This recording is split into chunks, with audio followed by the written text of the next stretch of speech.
Transgenic animals. तो basically transgenic animals क्या होते हैं? ट्रांस का मतलब होता है ट्रांसफ़र और जेनिक का मतलब होता है जेनेटिक मटेरियल। तो जेनेटिक मटेरियल का जब ट्रांसफ़र किया जाता है उस प्रोसेस उससे बनने वाला जो एनिमल्स होते हैं जिनमें ये ट्रांसफ़र किया जाता है वो होते हैं ट्रांसजेनिक एनिमल। ये कहाँ से होता है?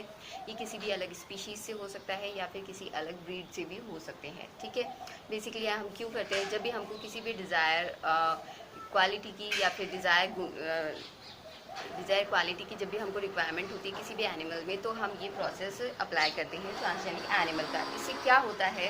बेसिकली इससे हमको कोई भी जो भी एक एनिमल के अंदर हमको जो भी चीज़ की रिक्वायरमेंट सबसे ज़्यादा है, हम उसकी वो प्रोडक्टिविटी बढ़ा सकते हैं, क्वालिटी को बढ़ा सकते हैं। ये काम किया जाता है ट्रांसजेनिक एनिमल से। और इसकी अगर हम बात करते हैं या फिर हम इसके लिए ये भी कह सकते हैं कि ये जेनेटिकली मॉडिफाइड एनिमल्स होते हैं, यानी कि जो इनका जीनोम होता है वो मॉडिफाइड होता है, यानी कि उसमें एडिशन होता है। ठीक है, नेक्स्ट जेनेटिक मटेरियल में अगर हम बात करें कि किसका ट्रांसफ़र होता है, तो वो होता है जीन का और डीएनए का ट्रांसफ़र हम इसमें कर सकते हैं।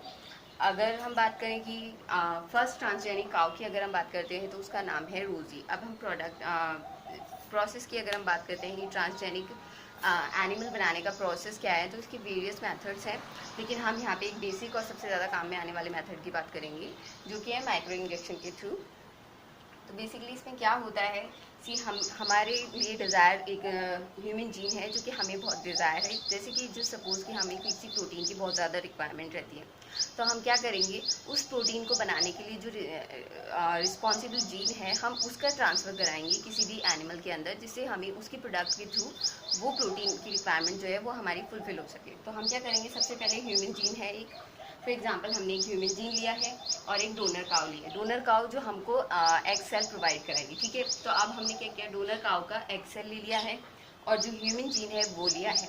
अब हम क्या करेंगे, ये जो ह्यूमन जीन है वो हम इस डोनर काउ की एग सेल के अंदर इंसर्ट करा देंगे थ्रू माइक्रो इंजेक्शन। ठीक है, उसके बाद क्या होगा, इस एग सेल को हम होस्ट काउ के अंदर इंजेक्ट करा देंगे और जो होस्ट काउ है वो जब बर्थ देगी बेबीज को, बेबी काउ को, तो वो जो बनने वाली काव है वो ये जो जीन्स है जो कि ह्यूमन जीन है उसको कंटेन करके रखेगी, उसमें वो क्वालिटी प्रेजेंट होगी, तो वो जो काव बनेगी वो होगी ट्रांसजेनिक काव। ठीक है, अब ये जो काव जब हम प्रोडक्ट देगी तो वो प्रोडक्ट जो होंगे वो जो मिल्क हमको बनेगा उस ट्रांसजेनिक काव से मिलेगा, वो ह्यूमन जीन कंटेन किए हुए रहेगा, जिससे हमको प्रॉफिट मिलेगा। हम वो मिल्क को लेकर अपनी प्रोटीन की जो रिक्वायरमेंट्स है उसको फुलफिल कर पाएंगे। अब अगर हम बात करते हैं क्लोनिंग ऑफ ट्रांसजेनिक एनिमल्स, तो इसमें क्या होता है, ये प्रोसेस बेसिकली जो हमने ट्रांसजेनिक एनिमल्स बनाते हैं हम उसकी क्लोनिंग के लिए करते हैं, ताकि हम एक साथ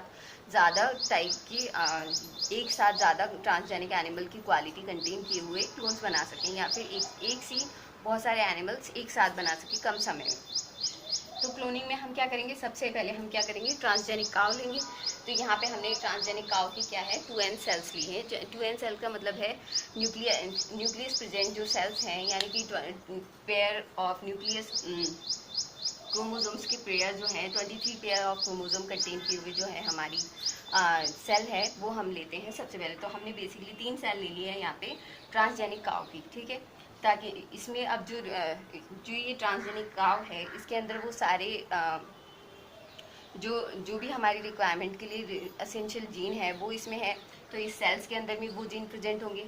और हम क्या लेंगे, एक डोनर काव सेल लेंगे, डोनर काव की जो है एग सेल लेंगे। ठीक है, फिर हम क्या करेंगे, अब इसका न्यूक्लियस जो कि ट्रांसजेनिक काव सेल है उसका न्यूक्लियस लेंगे, और जो डोनर काव सेल है उसका क्या लेंगे, आउटर कवर ऑफ सेल लेंगे। ठीक है, और क्या करेंगे, इसका न्यूक्लियस इसकी आउटर सेल में इसका न्यूक्लियस निकाल देंगे, और जो इसका न्यूक्लियस है वो निकाल के इसकी सेल में डाल देंगे। ठीक है, ये भी प्रोसेस किसके थ्रू होगा, ये भी होगा माइक्रो इंजेक्शन के थ्रू। और फिर क्या करेंगे, इसको होस्ट सेल में डेवलप करेंगे। डेवलप हमेशा होस्ट सेल में करते हैं, जैसे कि इसका न्यूक्लियस लिया और इसकी आउटर सेल ली और उसको एक साथ करके डेवलप किया हमने होस्ट सेल के अंदर। और फिर जो हमें प्रोडक्ट मिला, मतलब कि जो बेबीज़ मिले वो सारी क्लोन काउज होंगी, मतलब कि वो एग्जैक्ट वैसी होंगी जैसे कि हमारी जो ट्रांसजेनिक काउ थी, एग्जैक्ट वैसी की वैसी होगी, और उसके सारे जो गुण होंगे वो भी एकदम सेम होंगे। नेक्स्ट और इसके अलावा क्या होगा, वो जो जीन जो कि हमारी ट्रांसजेनिक काव कंटेन करके रख रही थी या फिर एक्सप्रेस कर रही थी, वो सभी जीन या फिर वो सभी क्वालिटीज़ जो है वो ये जो क्लोन्स काव है ये सारी एक्सप्रेस करेगी। So this is all about transgenic animals and cloning of transgenic animal. In next video we are going to teach about I'm gonna teach about transgenic methods of creating transgenic animals. Thanks for watching this video. Like, comment and share. Subscribe my channel for more videos like this.